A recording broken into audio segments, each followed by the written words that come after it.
¿Te imaginas cómo suena Nairobi en otro idioma? Mira esto porque te vas a sorprender. Todos conocemos a Nairobi de La Casa de Papel con su icónica voz en español, pero en otros países suena diferente. Vamos a ello. Gentlemen, and one, and two, and one, and two. Milo! Let's earn our lunch. Senhores, que pique pá, que pique pá, que pique pá. Com alegria! Vamos ganhar o pão de cada dia. Signori, che pinche pan, che pinche pan, che pinche pan. Con allegria! Ora guadagniamoci il pane.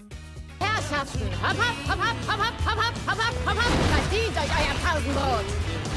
Na los, lana die Arbeit. Vaya cambio. Yo sin duda me quedo con la voz de Alba Flores. Cuéntanos qué otras series españolas querrías escuchar en otros idiomas.